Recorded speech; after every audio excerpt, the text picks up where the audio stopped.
with Lisa and her team, and offering some trainings, and a consulting company, and offering some trainings for folks around best practices in their spaces for HVAC and air circulation, and as a way to, mitigate risk and keep folks safe in the spaces. So I think that series is starting very soon, or has started. So I just wanted to make sure that people knew about that. So that's it for me until the questions. And Lisa, do you want to take it from here? And thank you all again for being here, and for being our partners, and looking forward. As a personal fan of lots of art, I have been missing it dearly, and looking forward to being able to engage again live. It's not the same streaming. Sure. Thanks, Jose, for teeing me up. I'll just briefly say I'm Lisa Hemmerle. I'm the Director of Economic Development with the Community Development Department in the City of Cambridge. Really a pleasure to be here tonight. I just wanted to let folks know, and I think Kristen might have sent the link out already. We're actually offering a series from a consultant, EH&E, that are experts in HVAC systems and air purification, and they're providing some kind of broad overarching trainings on HVAC systems and air purification. Obviously, this is really important during the pandemic, and businesses reopening and recovering. Those classes start tomorrow, and so there are kind of the longer, broad classes that are open to the entire community, and then we have some very specific sector-related, so for like personal services or retailers, restaurants and things like that, much more specific classes for smaller groups to be able to ask more detailed questions. And I believe Kristen sent all that information out. And certainly I can add my my contact information and the link for more information for you in the chat. And we'd love it in coming to those events. And thanks so much. Thank you so much to Lisa and Jose and all of our presenters. That was a great overview of the resources available to artists and arts organizations in Cambridge. Our next segment will be dedicated to answering your questions. We'll start with the questions that we've received in advance, and then move to live questions in about 15 or 20 minutes. For the live question segment, you can choose to ask your questions yourself, so you can see and hear your questions in your own voice, or you can choose to have either myself or Jean-Denis read your questions. We'll also go over this all again later, but just to remind you to indicate that you would like to ask your questions yourself with your video and sound on, please use the hand raising function, type your question into the Q&A box, and add the letter S for speaking at the beginning of your question. If you would prefer to have your question read by the moderators, add the letter R for read at the beginning of the question. We'll go through this all again at the beginning of the live Q&A segment, and don't worry if you get confused, just type your question into the Q&A box and staff will help you from there. All right. Our first question is about space. Space for the arts in Cambridge, and it's for Vice Mayor Mellon. I will read the question and then invite our panel to respond. Here is the question. Cambridge is getting more crowded and expensive. What are some ways that the city is working to ensure affordable rental spaces for rehearsals, events, and performances? Or can we keep such spaces numerous, readily available, and in good condition? Vice Mayor Mellon, the question was addressed to you.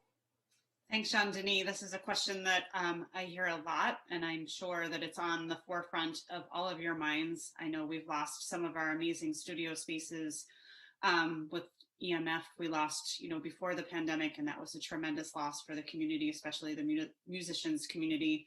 While at the same time, we're seeing a tremendous amount of development, and it's, I think it's one of the things that we talk about the most. In my first term, we I tried to put in a zoning change in Central Square to put in an arts overlay, which would allow and incentivize when doing new development that if you made space, affordable space, or space for arts organizations or artist space, that you would get a density bump. It's not something that went forward, unfortunately, during that time, but it is something that we have talked about a bunch of times over the ensuing years, and certainly at the Arts Task Force. I think it's still something that we need to think about in terms of, particularly around our cultural district, and keeping Central the beating heart of our arts community, and making sure that our cultural district still continues to have arts and culture in it. There are trade-offs there that I think we all need to be cognizant and aware of. You know, when we are proposing a density bump, that means that buildings get taller. So, you know, it's a conversation that we should be having absolutely around what are those trade-offs, and how the city can use zoning to incentivize artist space. I want to say that we have a really exciting opportunity right now in Kendall Square. Biomed Realty is putting together a 20-story building on 3rd Street, which 30,000 square feet of it is dedicated to art space and will be into the future. They are putting together the final touches on who that operator will be, but it is going to be large performance spaces, small performance spaces, and places and spaces for artists. So that's a place where the city was able to engage with the developer while they were putting together their development plan, and really incentivize and make sure that there was an arts component to it. I do also want to touch on something that somebody asked either in the chat or was brought up around empty storefronts, and is there a way that we can use those to fill. You know, we've seen them. We are going to continue to see empty storefronts, and we're engaging with that conversation on the city council level with the economic development department right now. You know, as Michael mentioned, there are a lot of times this Central Square Business Improvement District had been using empty storefronts to turn vacancy into vibrancy, and that's with willing landlords. We're working on a plan to make sure that there is an incentive for perhaps unwilling landlords, where there are spaces that get left open vacant for long periods of time. How could we incentivize landlords to make sure that we can use those for our artist spaces because as they're sitting there just empty, doing nothing? So those are a couple of things that we are thinking about and working on, and we'll be looking to the arts community to help us as we move forward with some of those policies and programs.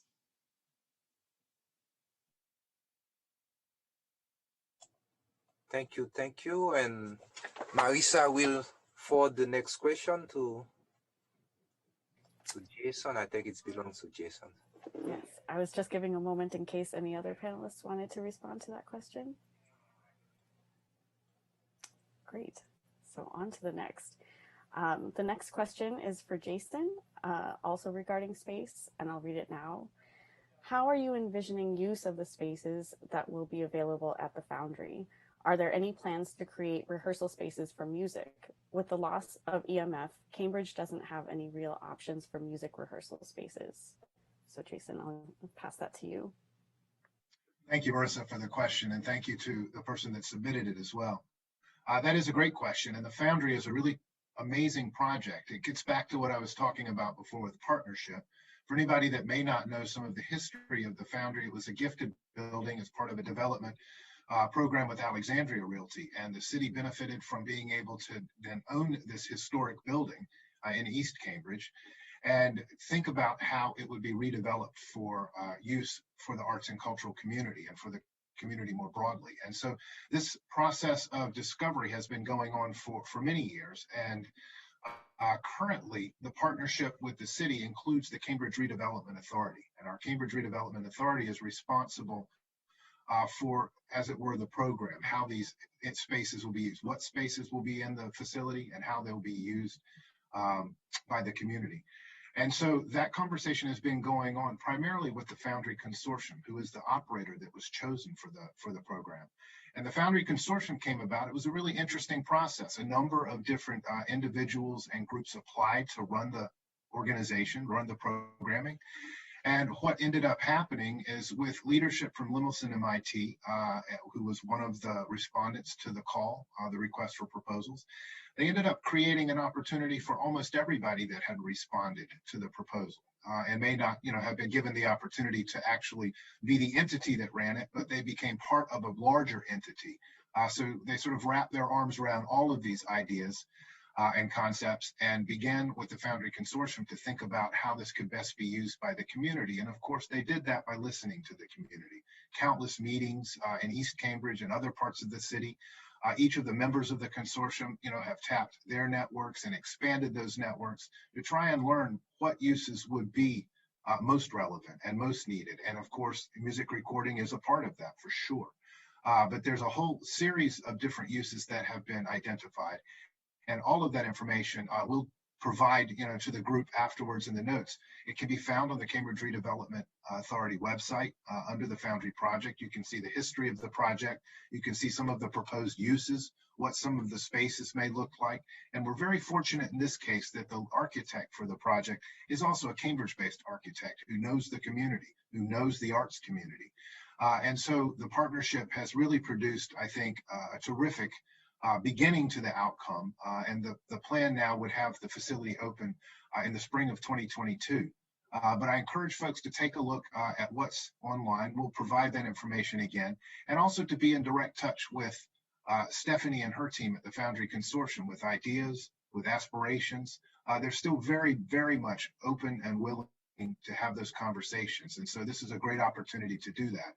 But this represents a $40 million commitment on the part of the city of Cambridge to return a space that will be primarily cultural use and satisfy needs within the community. So it's a very exciting project. I appreciate that question. Thank you, Jason. Does anyone in the panel wants to add something to this answer?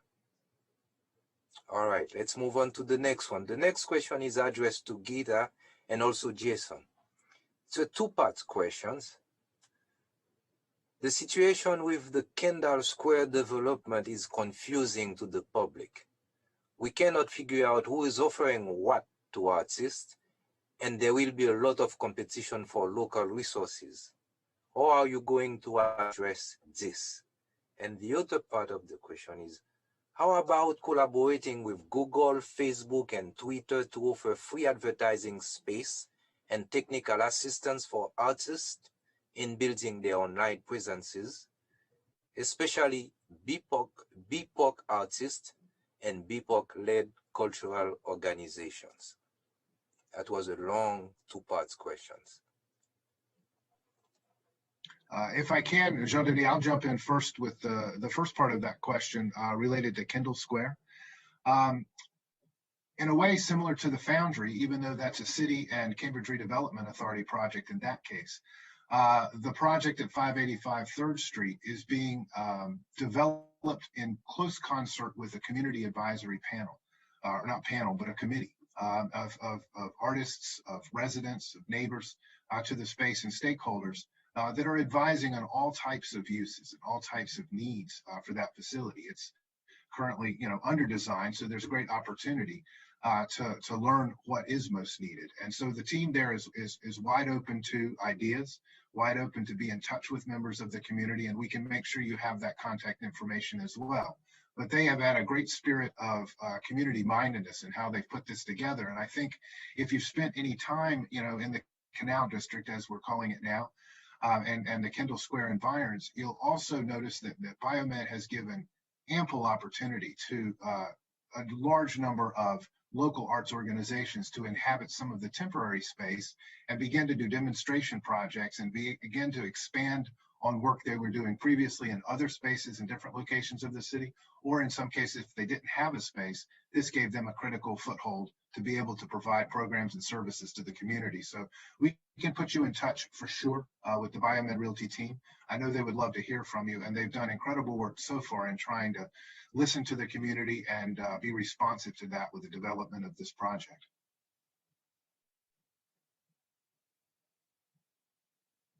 Jean-Denis, you may have to read the second part of the one. Okay. How about collaborating with Google, Facebook, and Twitter to offer free advertising space and technical assistance for artists in building their online presences, especially BIPOC artists and BIPOC-led cultural organizations? Yes, thank you very much, Chandani. I can tell you, we developed a program here at Cambridge Arts a half a dozen years ago, and we've been working on it to try and fit it best with the needs of the community, called the Creative Marketplace. It was an idea that, artists and creatives don't always have either the capacity or the relationships to connect to some of our corporations that are here that could be helpful to them in many, many ways. And so as a city department and an organization that works with many of these groups and many of the property owners where they also have the company, we've done open studios, we've done all kinds of programming in those spaces, but we wanted to go beyond that and more deep into that to give artists the opportunity to exhibit their work in those spaces, to learn from the tech companies that could provide support and services. And so we've been slowly building those relationships, and I can tell you in particular with Google, they've been extraordinary to invite artists and creatives in to create spaces where they can do that work. All of the work that you see when you go into the lobbies and the common spaces in those buildings, have been populated by artwork of local artists here in Cambridge. And so we've been able to also do workshops, professional development. And so, is it enough? No, the opportunity is incredible. And so we've begun that work, but we will continue that work. And I think, again, we're blessed in Cambridge to have many of these companies in our midst, and we need to partner and benefit from what they have to offer in the community.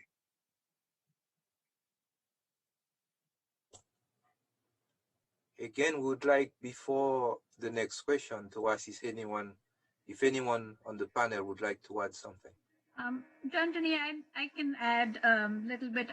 So one thing I want to mention in terms of BIPOC artists, and when I mentioned emerging organizations that the Cultural Capital Fund is going to open up to, I think the idea was that there are a lot of organizations that actually did not apply for funding because they maybe didn't have programming that they had done for 2 years, were smaller organizations. So I do want to let people know that hopefully within the next week, we will put up the new criteria. We will do some social media outreach just to make sure that everyone knows about it. And so make sure to check on our website because there is some money available for emerging and BIPOC organizations.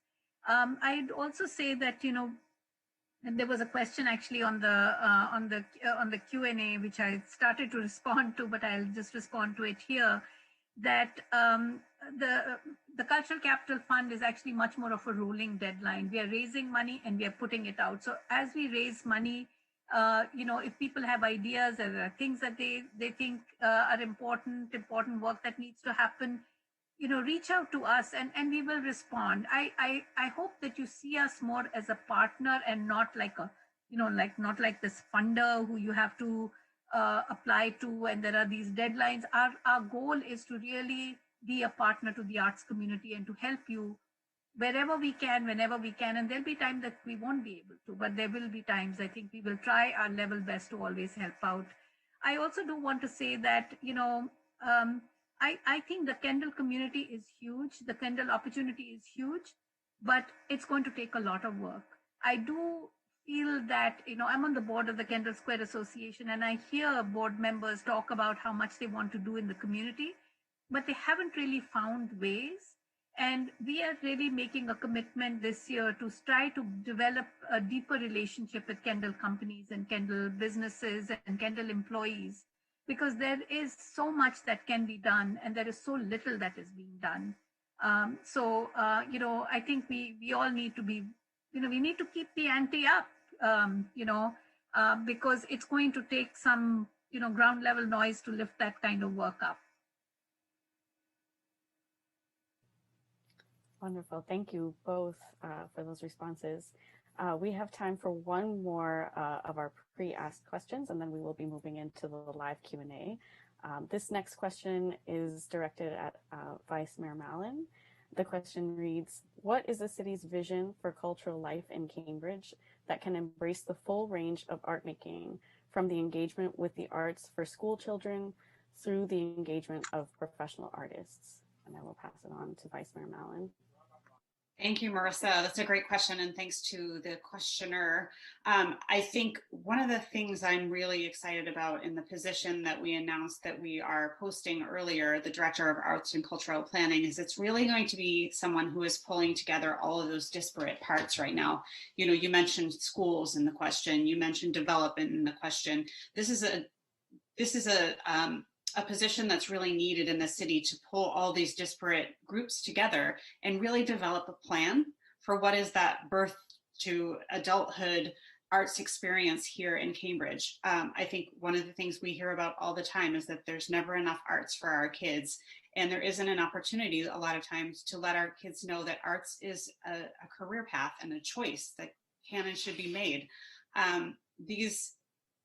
These efforts take someone to really take a holistic and hugely zoomed out version and view. And I think that this person and this position has been needed for a long time to really pull that all together. And I'm excited to bring that person on board.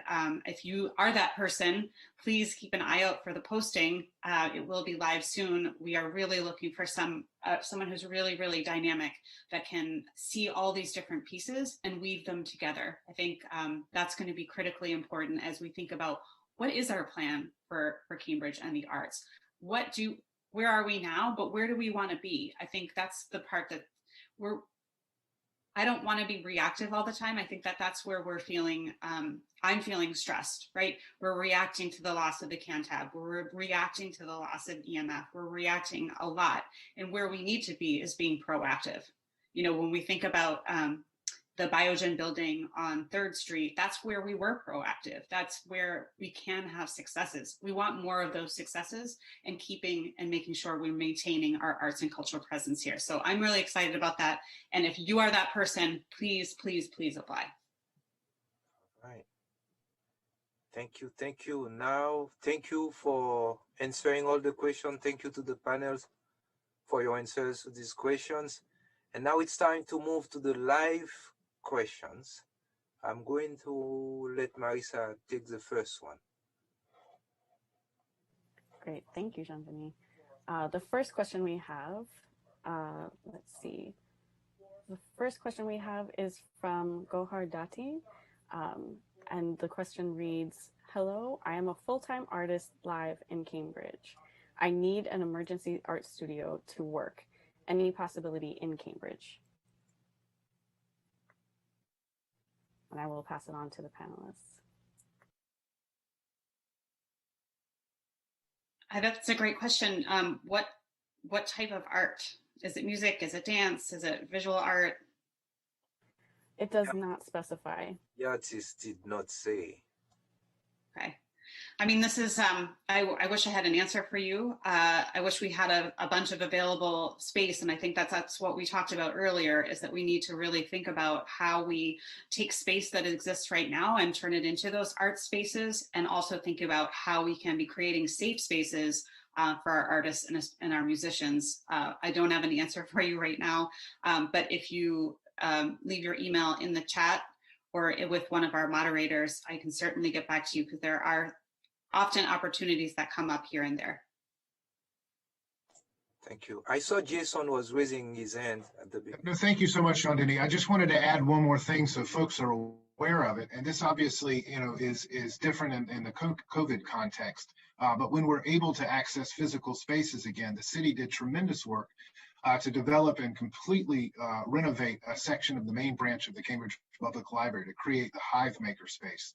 And that's intended to be recording studios, digital design, all types of maker opportunities, from wood to fabric to you name it. And so there are spaces there that can actually be accessed for nothing other than having a free library card in the city of Cambridge. So that might be one opportunity as soon as the library branches come online, so that we can physically access those. But keep the Hive in mind. And of course, there are artist studios planned as part of the Foundry building when that comes online in the spring. So we're working towards solutions there. But as the Vice Mayor said, it takes time, and it is very complicated. Wonderful. So just wanting to check if any of the other panelists have responses.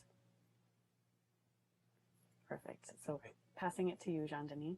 Thank you. So we can move to the next one. This is a question that was addressed earlier by many of you in the panel, and it's a sad one too. It's from Malme. I hope that I say his name well. Malme. The question reads like that. I have lived in Central Square for 20 years, and I'm so saddened by the loss of several arts and music spaces. The Cantab, Middle East, Improv, Boston, just to name a few. Why wasn't there more support from the city to help save them? All of which bring so many visitors from other communities beyond Central Square. And they were venues that so many artists shared their art and talents. What can we learn from this? That's the question. I know many of you spoke of this subject earlier, but if you can add more. I can start, John Denis. This is Matt, and as you said, it has been a tough last year, especially in places like Central Square, as Michael pointed out, that some of the iconic establishments in the square have either shuttered or gone on hibernation with not sure when they are or if they are going to open. And I would just say that, you know, there's always going to be more that the city can do, but we have been trying to at least stay as active as possible, especially in our business districts, to create a vibrant and safe space as possible. You know, Michael called out the outdoor dining, and obviously in Central Square there was Starlight, which was recognized nationally as a implementation during COVID directly to try to save some of these establishments. And unfortunately, throughout the region, some of them just haven't been able to make it.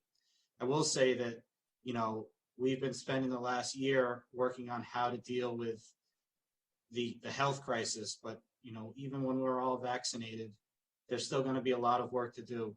There's a whole recovery process for our artist community, our nonprofits, and our business community right here in Cambridge, in our cultural district, and all of our business districts, to keep that vibrancy alive. And just know that here in Cambridge, that's going to be our top priority, working with our partners. We recognize that some places might change hands, even change names, but, you know, Cambridge will still be here, and with partners like we have here tonight, we're going to make sure that we do all we can to make that happen. And I don't know if anyone else wants to chime in, but.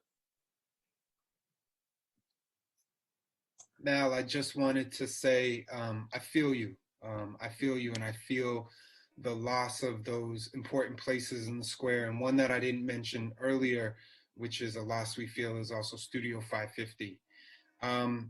So what can we do? Well, because we don't own buildings currently, we can hold space in the public realm. We have plazas, and as restaurants start to reopen in the spring, we're going to have patios. And maybe there's ways that we can find ways to hold space until we can have space. And what my mentor, George Metzger, often reminds me is that Central Square's evolved over its 100+ years. And what was here in the 80s that people loved and adored are gone, and things come back. So our goal is, our hope is that we can find those good things to fill in those old spaces. They're big shoes to fill, but hopefully we can work sort of and curate getting back some of those important places in the square. But I feel you, Mal. You know, I've always felt that, particularly in a community like Cambridge, which is a very attractive place, it's both a very attractive place because of the values that it holds and the kinds of things that it has, and a lot of it is the contribution of the arts and the artists. But also it is an attractive place because it's physically beautiful. It is, you know, it's well kept. It's got beautiful, you know, open spaces and streets and all of that. And I feel like, you know, but we're never ready to act. When a problem happens, we actually start thinking about it then, and we are not ready to act. And I would love for us to start thinking about taking some, you know, maybe whether it's surplus city buildings or it's, you know, maybe people in the cities that want to donate something, and but hold buildings and land trust, community land trust for the arts.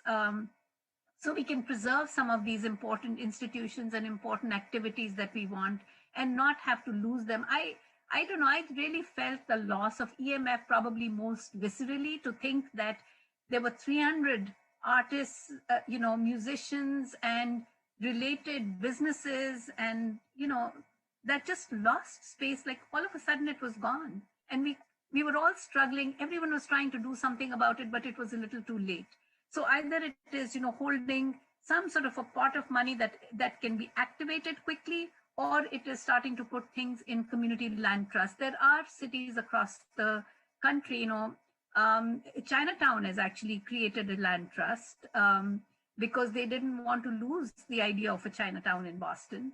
Japantown in San Francisco was created as a land trust. So I'd love for us to actually start thinking about some of those ideas that can be explored and not have to just, be sad about it later on. It's not good enough, Thank you. Thank you. Michael wants to add something. All right, just want to jump in based off of what Geeta just said, which was great. And when we think about Central Square, we have 6 surface lots in Central Square that the city owns, and might those be opportunities? And I do want to say a huge thank you to our city manager, who, as much as we had drive and focus to get Starlight accomplished, none of it was possible without the city's support, especially the city manager. So I really want to elevate that.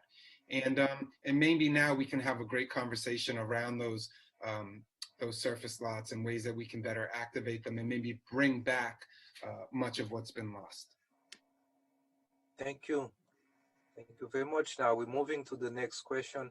I feel jealous to let Marisa take this one because it's from a former poet populist, but Marisa, you can have it. All right, thank you, Chandani. The next question comes from Tony B, and they are requesting to speak themselves. So passing it on to Tony. Hi, all. It's so good to see you. I hope everyone's been well. I'm happy to mention that I will host an event called the Cambridge Poetry Mashup in April 2021, a multicultural National Poetry Month celebration. There'll be 4 virtual and in-person socially distanced events. The Cambridge Arts Council has shown support. They always have. Hi, Jason. Kirsten, too. We hope to have more partners. In general, and particularly for this event, how does one access money for arts, sans a 501c3, outside of the grant process for a one-time event? I mean, thank you, Geeta, because I heard you speaking so much about it. Thank you. Yes. You can actually always get a fiscal sponsor, get another arts organization to be your fiscal sponsor and do that. And I think that will enable you to reach out to most foundations, definitely support, projects through fiscal sponsorships. So, definitely. And surely you can, there's an opening right now with the funding that we have that you can reach out to the Cambridge Community Foundation, because we want to see the city activated right now. It's just it's perfect time, spring. Oh, thank you so much for letting me know. Thank you for your question, Tony. Anyone wants to add something to Tony's? Yeah, Jean-Denis, can I add a quick piece to that? It was so good to see you, Tony. I just wanted to add that with the Cambridge Arts Grant Program, that can be made to individuals. Funding can be made to creative partnerships. You do not have to be a 501c3 or incorporated to receive that support. It does happen on a cycle to make it fair and equitable to everyone in the community. But we can talk more about trying to think of different opportunities sort of off cycle to do that support. But I was glad Geeta chimed in because, with all of the work that we've done to support individuals, first with the Artist Relief Fund and then later organizations, we are going to also be returning to providing support for individuals as well through the Cultural Capital Fund as that grows and moves forward. So I just want to make sure that folks listening tonight have the opportunity to be aware of that. Thank you, thank you. Thank you. And now we're going to move on to the next question by J. Sylvan. Let me check. Okay, I think I'll read the question for J. Sylvan. It is one big challenge for all artists in Cambridge is the cost of living. For instance, I continue to wonder how long I will afford to be able to live here. Has affordable housing for artists been part of the discussion of sustainable funding and support? If not, can it be? I could take this one. This is something I think about and eat, sleep, and breathe here in Cambridge, as we know that we're losing so many of our longtime residents, our artists, our middle income population, because we just don't have enough affordable places for people to live. And it's the number one priority of the Cambridge City Council to create and maintain more affordable housing. I feel like this is, we passed, tremendous legislation in the last term, the affordable housing overlay, which provides density bumps for 100% affordable housing. It is the first of the kind in the nation, and I just keep seeing people across the nation really lifting that up and adopting it in their own cities. It looks like Berkeley, California is about to adopt it there. Somerville adopted it last week. Boston is taking it up. We have to be looking at all the tools in our toolboxes to create and maintain the affordable housing that we have and making more. We don't disaggregate by occupation. It is something that we definitely talked about on the Arts Task Force, but it's disaggregated by income. So as long as you are within a certain area of median income, you are eligible for the affordable housing that we're building. What I will say is it is difficult to build affordable housing in Cambridge for many reasons. And if you are interested in advocating for more affordable housing, please email me. I will let you know of all the meetings that you can come and speak on behalf of yourselves, of your friends, of your family, and the need for more affordable housing. We need more people to be showing up and demanding that Cambridge build more affordable housing, because to be honest, on the other side of that equation, there are a lot of very loud voices. And I think a lot of people don't really understand the real pressure that many of our residents are feeling right now, where they're overly cost burdened, but they want to be here. They need to be here where it's creative, where it's vibrant, where they're close to their support system and the T and the other arts organizations. So please email me if you're interested in advocating for affordable housing here in Cambridge. I would love to have you on my team. Thank you, thank you. Is there anyone else who would like to add to that question? Wonderful. Well, speaking of advocacy, the next question is directed to Michael, and it reads, what do the artists need to do to be effective community members? So Michael, I will first pass it to you and then open it to the rest of the panel. Thank you. I think artists are effective community members. Look, they're residents, they're voters, and if you don't live in Cambridge, you live someplace else. Our approach has been to assess the needs in our district and qualitatively and quantitatively share that with policymakers in the city, the state, and with others. There are amazing arts advocacy groups here in Cambridge. Again, Callie from Studio 550 did really amazing work in Central Square, lifting up the challenges that her organization and others were facing.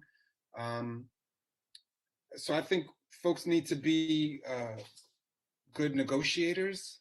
Unfortunately, I think we don't get what we deserve. Often we get what we negotiate. So,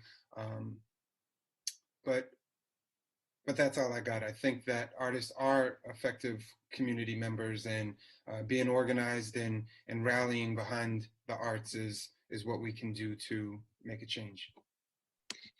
If I could just add to that, in terms of advocacy, I've seen a lot of successful advocacy by lobbying groups here in Cambridge. I would say the bike community has been very, very successful in lobbying City Council for really systemic change around bike infrastructure. There are affordable housing advocates that really do tremendous work in rallying people to come. I think as a legislator and a policymaker, having 100 people come to a city council meeting and really sharing from your heart in your own experience is very, very powerful and really, really moving. I mean, anybody can sign a petition and pass it on Twitter, but it's really that sort of face-to-face that we can't ignore that.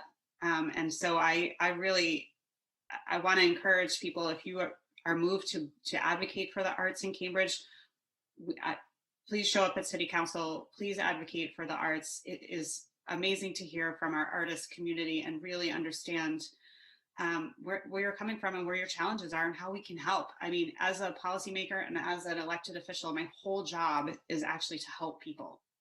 That's my whole job. And so if I'm not helping people, I'm not doing my job. So please, please advocate. Please help me do my job and help you. You know, I want to make an observation. I worked, the first part of my career was in Boston, and practically every neighborhood had an organizing arm. It was either a community development corporation or some entity or the other, and they all had, and I'm actually very surprised that I don't see a lot of that in Cambridge. And then the only way that I think I see Cambridge residents speak up is you're speaking up as individuals at city council hearings. But I would really reach out, you know, I think some of organizing really happens when we get involved ourselves and we reach out to a few other people and we collectively have a conversation. And, you know, I thought, you know, for instance, the nonprofit sector did not have an organizing arm. It did not really have a voice. Individuals were reaching out for what they needed. And then, you know, the foundation helped create the Cambridge Nonprofit Coalition. And that coalition was able to lobby for $1 million for nonprofits out of the community benefits funding. And more recently, from the Mayor's Disaster Relief Fund, you know, the arts organizations got together and influenced actually how the Cultural Capital Fund, the $500,000 from the city in the Cultural Capital Fund was designed and how it was allocated. So I think there is a tremendous amount of power in organizing, but I think it's hard because we don't have those kinds of entities, but I think that really comes from people coming together and making that. I would really think we should start thinking about how to really have this ongoing community organizing capacity in our community so that, you know, it's always happening. It doesn't happen when there is a project or when there is an issue, but it's an ongoing activity. I'm not sure that I have an answer of how to really create that, but I think we should be looking at, maybe the foundation should be looking at maybe supporting some of that kind of work around civic engagement and organizing. Thank you. As we move closer to the time, the next question is about public health. Hold on, Jean-Denis. I just want to pass it to Jason first, who had a response. Marissa, thank you so much. I didn't want to stop the momentum there, but I did want to give a great big shout out as we're thinking and talking about advocacy in the arts to our partners at Mass Creative, the largest grassroots arts advocacy organization in the state, who helps local communities, whether it's a neighborhood or whether it's an entire community, articulate these messages and stories in a way that you know, is clear, is consistent, and really can be given with power. And also our friends at the Mass Cultural Council. They've been incredibly helpful to cultural districts, to communities throughout the Commonwealth, and especially here in Cambridge over the years, to help us fine-tune those messages. And so that work is getting stronger and better with everybody's participation. And so if you're not already dialed in to these organizations from an advocacy perspective, I would encourage that strongly. Great, thank you so much, Jason. Before moving on to the next question, I do just want to note the time and to say that we will be extending this event until 7:15. But if we don't get to every question, not to worry, because we will be posting a document with answers to all of your questions, as along with contacts and resources. So just to mention that. And now to you, Shantanu. Thank you. Thank you. The next question is about public health, especially mental health wellness. And the question is addressed to Jose Mendel and to Geta. It's anonymous. We don't know who posted the question. The question goes, as we come out of this pandemic, how has public health thought about partnering with the arts organizations to address mental health and public health? Let me unmute. That's always helpful. So I'll start answering that, and then Gita can, chime in as she does so skillfully. So, I have two-part answer to this question. So the first part being how the arts can support public health as we come out of this pandemic, and specifically mental health and wellness. So the city and the Cambridge Public Health Department are guided by a 5-year community health improvement, which we call fondly CHIP, not to be confused with CHIPS. And it has 3 priority areas that will, resonate with the question. One is mental health. The other is healthy eating and active living. And the third one is community and social resilience, which is also really important given, the pandemic, and becomes even more clear with health equity and, combating racism as cross-cutting themes. And so, art and culture implemented in the community through public art, cultural events, and other media can have a really positive impact on community health and can help engage our residents in a dialogue about health and inform the conversation from their lived experiences. Arts has been shown to support higher levels of family and social bonding, social cohesion, and educational attainment. And all of those are, as we call them, significant social determinants of health. They really impact people's health. Engagement with the arts and art making has also been shown to reduce symptoms and conditions related to anxiety and depression, and alleviate issues stemming from trauma, including, childhood traumas and post-traumatic stress disorders. So we definitely are interested in supporting more opportunities for residents to engage in the art as we come out of this pandemic. And this will be an important part of promoting mental health throughout the community. Concretely partnering with arts organizations. So we have partnered with, through the Cambridge Arts Council and Jason and his colleagues, we have partnered with some artists over the last couple of years, especially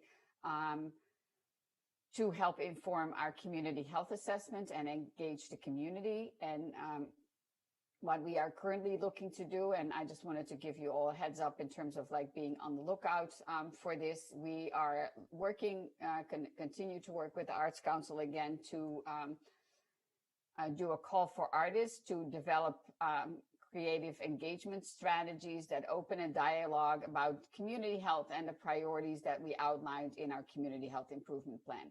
So this spring, there will be a call for artists. We are looking forward to, working with Jason and the Arts Council and the artists in Cambridge. And, as we do that work with the Arts Council, we're also interested in exploring partnerships with other arts organizations that can help us expand community awareness and participation in improving the health of our community. So that's my sort of long-winded answer, but, there'll be a concrete opportunity offered to the arts community soon. And I think Dita also wanted to add something to that.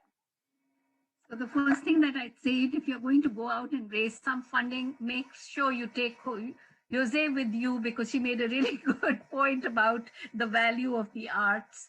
And I think one of the things that this period has done is that it has shown people who a lot of people have often funded arts and said, oh, that's sort of, that's sort of arts for art's sake, or it's not essential to community life. And I think what this period has shown is how essential arts is to community life, for healing, for economic development, for education, it has just so much value. And the only concrete tip, I don't have any concrete, specific suggestion, but the one thing that I would say is that often artists and arts organizations are very wary about getting into spaces and applying for money where arts is not specifically mentioned. And, I'll give you an example of a recent conversation that we had with Improv Boston. And we said, and about work that they're doing with the elder community around issues of dementia. And only the arts can cross borders so easily. And I would really say, let's be the creatives that we are and get out of our spaces and get into those other spaces, because you can get arts for, economic development funds using the arts. You can get mental health and health funds using the arts. So let's start to use arts as a medium for the change that we want to see. It will free up, I think it will open up a lot of avenues of funding.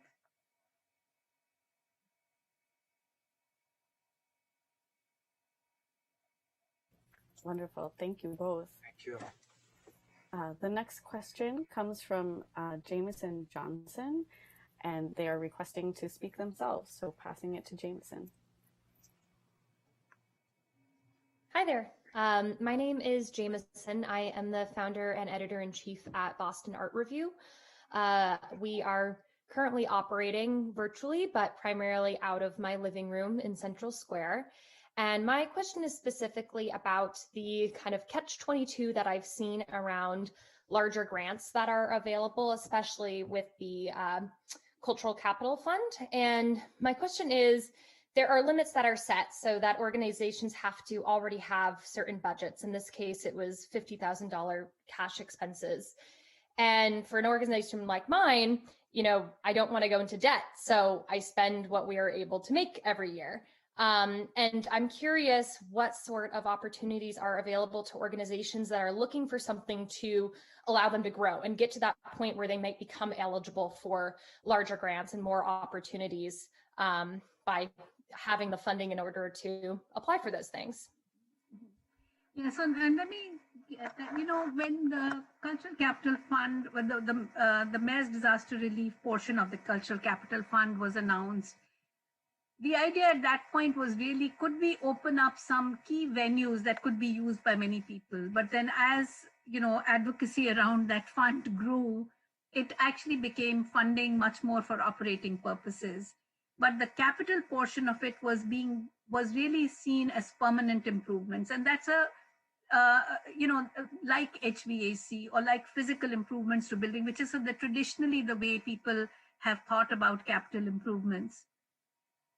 We are starting to rethink that issue, and particularly as everyone is going more virtual.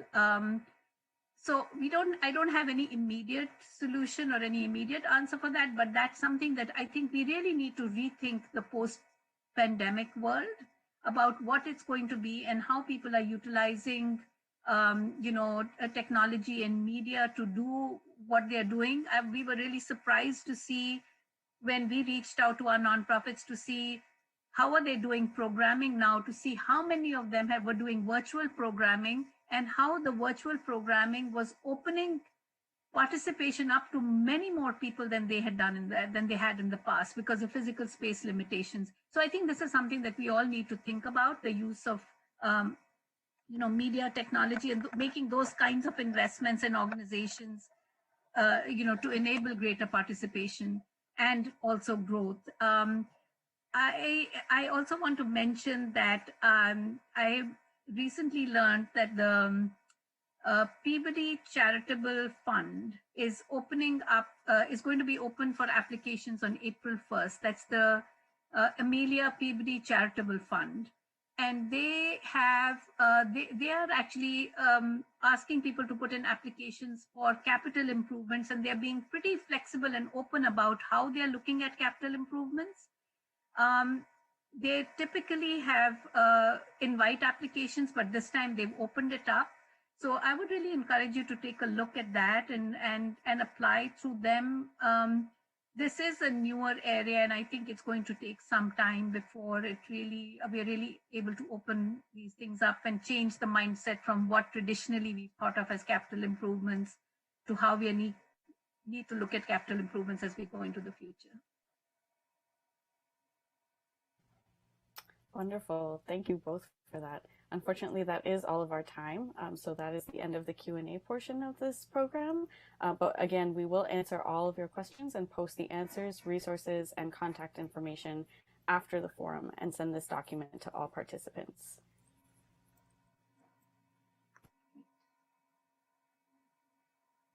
Oh, Jean-Denis, you are on mute.